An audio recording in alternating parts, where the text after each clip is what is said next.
Baik, assalamualaikum warahmatullahi wabarakatuh.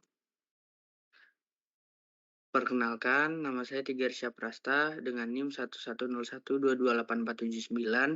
dari kelas TTX 46TJ2.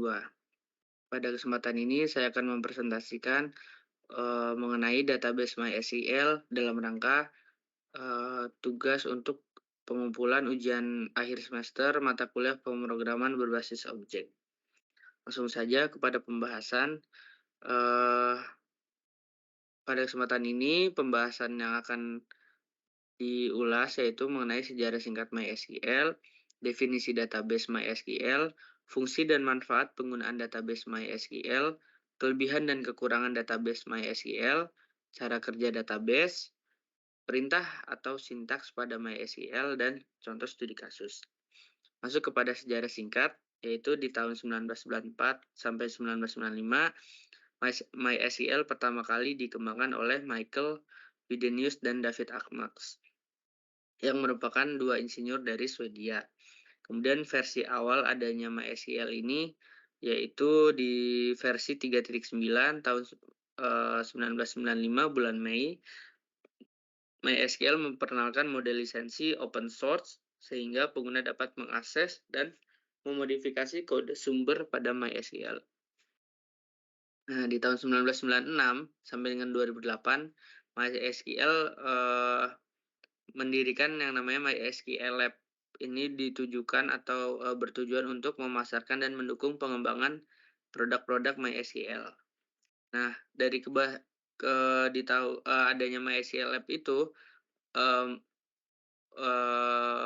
keberhasilannya dipandang oleh beberapa perusahaan yang tertarik untuk menginvestasikan dananya di MySQL Lab, sehingga MySQL Lab pada tahun 2008 diakuisisi oleh Sun Microsystems dengan nilai mencapai 1 miliar US dollar. Nah, di tahun 2010 tidak berlangsung lama, Sun Microsystems ini yang telah mengakuisisi MySQL diakuisisi lagi oleh Oracle Corporation, sehingga kepemilikannya MySQL ini hingga saat ini oleh Oracle Corporation, tetapi tetap base si MySQL ini tetap open source.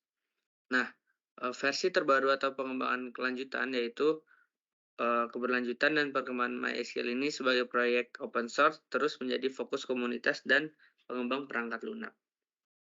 Lanjut kepada definisi database MySQL, di mana MySQL sendiri adalah sebuah sistem manajemen basis data relasional atau RDBMS yang merupakan bagian integral dari pengembangan aplikasi web dan perangkat lunak.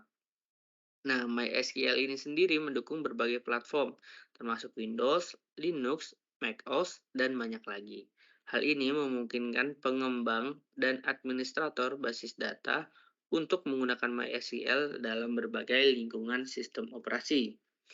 Nah, fungsi dan manfaat daripada database MySQL yang pertama, fungsinya itu untuk penyimpanan data, manipulasi data, pemrosesan query, hingga fleksibilitas data atau fleksibilitas kinerja. Kemudian untuk manfaatnya yaitu mulai dari open source, kemudian kinerja tinggi, skalabilitas, fleksibilitas, hingga pembaruan yang teratur.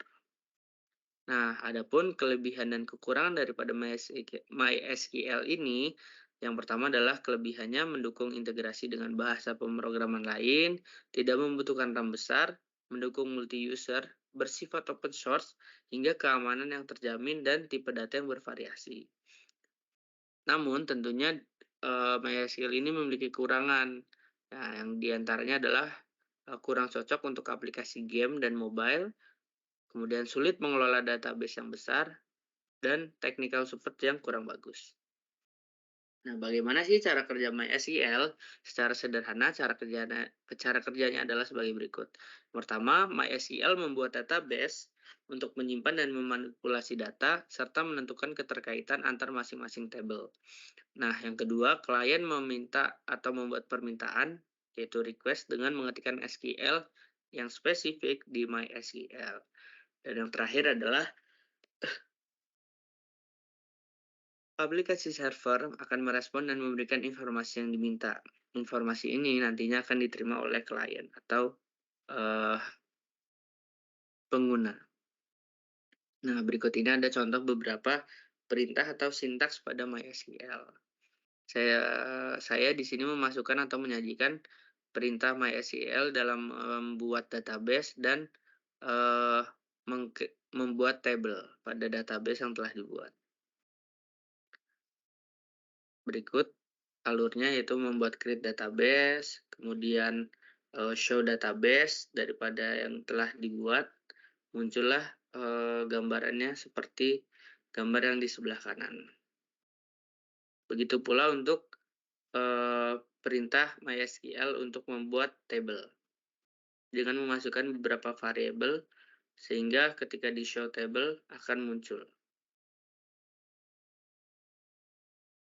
Nah, di sini saya juga menjelaskan atau memaparkan mengenai contoh studi kasus.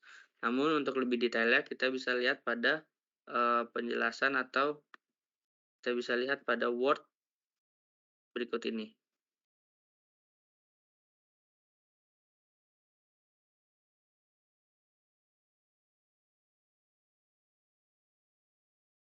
Nah, pada Word ini adalah contoh studi kasusnya yang nantinya akan dimasukkan dalam video ini melalui link YouTube. Diketahui ada database relasional sebagai berikut, di mana ada tabel mahasiswa, tabel matkul, dan tabel kehadiran. Nah, tugasnya atau studi kasusnya adalah diminta untuk membuat tabel mahasiswa, tabel matkul, dan tabel kehadiran, kemudian memasukkan data-datanya.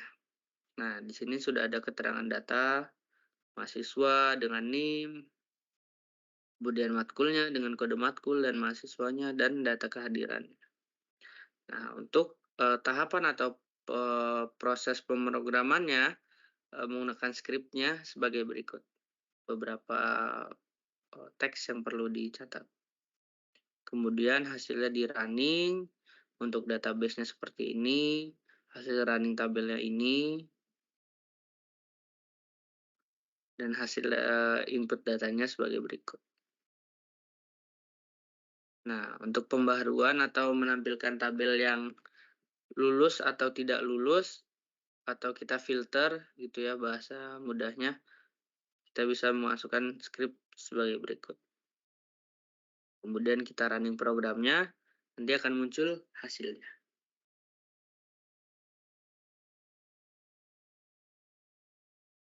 Nah, apabila kita database-nya itu mau dikoneksikan menggunakan PHP, sehingga bisa untuk ke web atau ke